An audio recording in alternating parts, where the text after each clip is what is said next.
Alors les nombres relatifs. Les nombres relatifs, c'est un ensemble de nombres. À l'intérieur, vous avez des nombres qui sont positifs et des nombres qui sont négatifs. Alors les nombres positifs, c'est tous les nombres que vous connaissez. Et puis, jusqu'à maintenant, on a travaillé que sur les nombres positifs. Et puis, vous avez les nombres négatifs. Donc là, vous en connaissez certains dans la vie courante.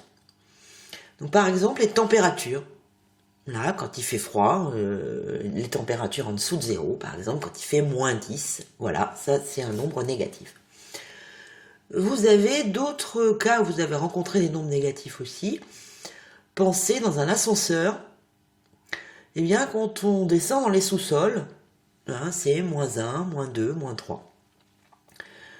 D'autres cas où vous avez rencontré déjà des nombres négatifs, c'est par exemple en histoire, sur des frises chronologiques, les dates avant Jésus-Christ, quand on dit 100 avant Jésus-Christ, ça peut être écrit -100.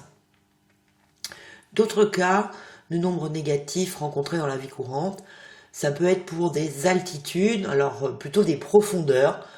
Les profondeurs en dessous du niveau de la mer, on va donner parfois des nombres négatifs. Donc voilà quelques exemples. Donc qu'est-ce qu'il y a à retenir sur ces nombres relatifs? Donc ça contient des nombres qui sont positifs, les nombres positifs bien sûr qui sont plus grands que 0. Alors ils vont s'écrire soit avec un signe plus devant, soit sans rien. Jusqu'à maintenant on les écrivait sans rien. Il y a les nombres négatifs, donc qui sont plus petits que 0 et ils s'écrivent avec le signe moins. Donc comme exemple, +2, alors quand on met le signe, on met des parenthèses aussi autour. Et 0,4 sont des nombres positifs qui peuvent s'écrire aussi 2 ou plus 0,4. Et autre exemple de négatif, cette fois-ci, -3 et -5,6 sont des nombres négatifs. Alors le nombre 0, lui, est à la fois positif et négatif. Donc tous ces nombres positifs et négatifs composent donc les nombres relatifs.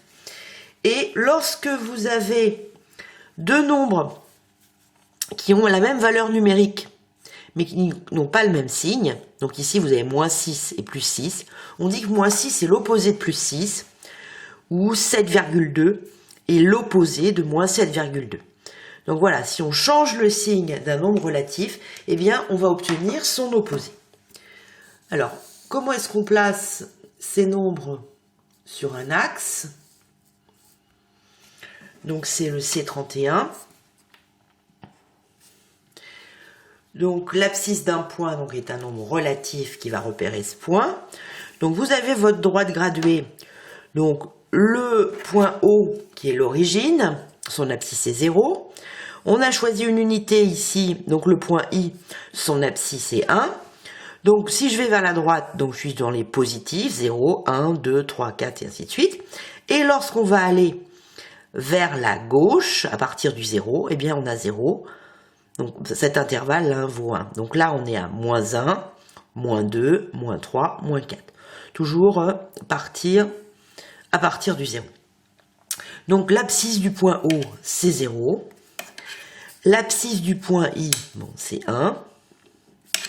L'abscisse du point D, donc je pars de 0. -1, -2, -3. Alors on est entre -1, -4 et -3. Vous avez 5 petits intervalles, ça veut dire que chaque petit intervalle vaut donc 0,2, donc -3, -3,2, -3,4, -3,6. L'abscisse du point E, donc E, là on est dans les positifs cette fois-ci, 0, 1, 2, 2,2, 2,4, 2,6, 2,8. Et qu'est-ce qu'on peut dire des abscisses des points R et T? Donc l'abscisse du point R, c'est -2. L'abscisse du point T, c'est 2. Eh bien, les abscisses, elles sont opposées. Vous voyez que le point T et R sont à la même distance de 0. La distance ici, c'est 2. La distance ici, c'est 2. Donc pensez bien, pour les abscisses qui sont à gauche, là on a des nombres négatifs.